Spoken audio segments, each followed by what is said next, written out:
दोस्तों, आज पूरे देश में कांग्रेस पार्टी और उनके तमाम सीनियर लीडरान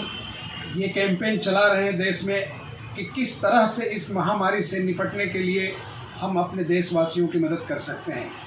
साथियों, आप सभी लोग जानते हैं कि इस महामारी ने जहां केंद्र सरकार की तमाम गलत नीतियों को उजागर किया और उनकी दोगली पॉलिसीज़ जो लागू किया उन्होंने इस देश में, वो सब खुलकर सामने आ गई कि दिखावा कुछ और है, काम कुछ और है। साथियों, इस देश में इस महामारी को जिसे राष्ट्रीय आपदा घोषित किया गया है, आज ज़रूरत है कि जब हमारे देश में वैक्सीन बन रही है और वही एक विकल्प है कि कोविड-19 से लड़ने का,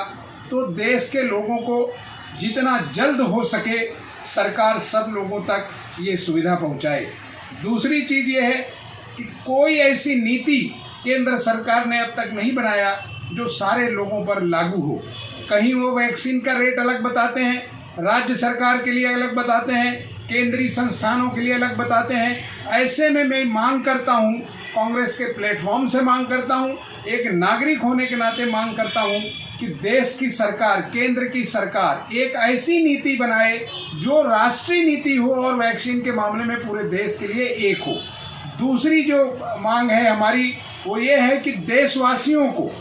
इस देश में अरबों रुपया लोग टैक्स देते हैं, उनके टैक्स से इस देश की सारी व्यवस्थाएं चलती हैं। आज इस महामारी में, इस आपदा में जो वैक्सीन है वो सबको देश में फ्री मिले, ये सरकार को सुनिश्चित करना चाहिए। न कि इस तरह की धोखेबाजी कि कहीं प्राइवेट को अलग देंगे, किसी दूसरे को अलग देंगे। देश के हर नागरिक को, जो भारत का नागरिक है, चाहे वो 18 वर्ष का है,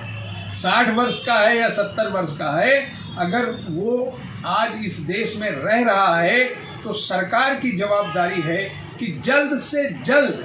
किसी भी तरह मैनेज करें, उन्हें वैक्सीन देना चाहिए और उसके लिए ये तय हो जाए कि इस महामारी से लड़ने का यही एक विकल्प है और इस विकल्प को सरकार जितना आसानी से मुहैया करा सके, हम देशवासी उनसे मांग करते हैं। क्योंकि इस सरकार की नीतियां, इस सरकार के नियम आज इस देश को बर्बाद कर रहे हैं। और ये हम नहीं कह रहे हैं, सारे सर्वे रिपोर्ट जो अलग अलग एजेंसियों के थ्रू आ रहे हैं, उनके कुछ चाटुकार मीडिया को छोड़कर बाकी सारे के सारे देशवासी आज देख रहे हैं कि इस महामारी में किस तरह से हमारे भारतीयों की दुर्दशा हो रही है। ना उनके लिए कोई ढंग का संसाधन है, ना अस्पतालों का सही व्यवस्था है, ना आज लाशों को जलाने और दफनाने का भी कोई बढ़िया अरेंजमेंट है। तो दोस्तों, ऐसे में हम सरकार से मांग करते हैं कि दोनों नीतियां, एक तो राष्ट्रीय नीति बनाई जाए वैक्सीन के लिए जिससे सबको सुविधा मिले, दूसरी चीज़ ये है कि हर देशवासी को फ्री वैक्सीन दे, ये हमारी मांग है। और मैं अपने कांग्रेस के तमाम नेतृत्व का भी धन्यवाद करता हूं कि वो देशवासियों के लिए हर वक्त सदैव आपके साथ और हमेशा खड़े हैं। धन्यवाद।